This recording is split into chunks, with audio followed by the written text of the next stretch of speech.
বন্দুকের গর্জন, চারদিকে আর্তনাদ, আর প্রাণভয়ে টেবিলের নিচে লুকোচ্ছেন বাঘা বাঘা সব ব্যক্তিত্ব। এমনকি হুড়োহুড়ি করে পালাতে গিয়ে হোঁচট খেয়ে পড়েছেন খোদ মার্কিন প্রেসিডেন্ট ডোনাল্ড ট্রাম্প। কিন্তু এই চরম বিশৃঙ্খলার মাঝেও ইন্টারনেটে ভাইরাল এক রহস্যময় বৃদ্ধ। কেন? কারণ গুলি চলছে, প্রেসিডেন্ট পালাচ্ছেন, অথচ তিনি খাচ্ছেন, যা এখন সোশ্যাল মিডিয়ায় ভাইরাল। জীবন মৃত্যুর সন্ধিক্ষণে দাঁড়িয়ে একজন মানুষ এতটা নির্বিকার কি করে থাকতে পারেন? এটি কি অসীম সাহস নাকি চরম উদাসীনতা? সেই প্রশ্ন এখন ঘুরছে সবার মনে। শনিবার রাত ওয়াশিংটন হিলটন হোটেলের বলরুমে বসেছে তারার মেলা। উপস্থিত প্রায় 2600 অতিথি। সাংবাদিক থেকে শুরু করে নামি দামি হলিউড তারকা সবাই অপেক্ষায় ছিলেন প্রেসিডেন্ট ডোনাল্ড ট্রাম্পের ভাষণের জন্য। কিন্তু মুহূর্তেই ছন্দপতন।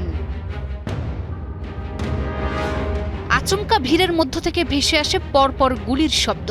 প্রত্যক্ষদর্শীদের মতে প্রায় 5 থেকে 8 রাউন্ড গুলি চালানো হয় প্রেসিডেন্টকে লক্ষ্য করে। সিক্রেট সার্ভিস এজেন্টরা যখন প্রেসিডেন্টকে ঘিরে ধরছেন, ঠিক তখনই তড়ি ঘড়ি পালাতে গিয়ে হোঁচট খেয়ে পড়ে যান ট্রাম্প। প্রাণ বাঁচাতে দিক বিদিক ছুটতে শুরু করেন অতিথিরা। কেউ নিরাপদ আশ্রয়ের জন্য লুকোতে চাইলেন টেবিলের নিচেও। পুরো বলরুম যখন রণক্ষেত্র, তখন ক্যামেরায় ধরা পড়ল এক অবিশ্বাস্য দৃশ্য। সবাই যখন টেবিলের নিচে বা দরজার দিকে ছুটছেন, তখন এক বৃদ্ধকে দেখা গেল নিজের আসনেই অনড়। কি করছিলেন তিনি? চারপাশের হুলস্থুলকে পাত্তাই না দিয়ে চামচে করে খাবারের টুকরো তুলে আয়েশ করে চিবোচ্ছিলেন তিনি, যেন কিছুই হয়নি।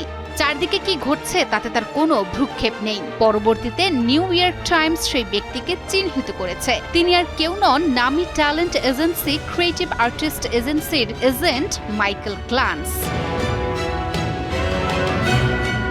যখন নিরাপত্তা কর্মীরা বলরুম সুরক্ষিত করতে মরিয়া হয়ে ছুটছেন, গ্লান্স তখন নির্বিকার চিত্তে রাতের খাবার উপভোগ করছিলেন। আতঙ্কের চেয়ে তার কাছে খাবারের স্বাদই যেন বড় হয়ে দাঁড়িয়েছিল।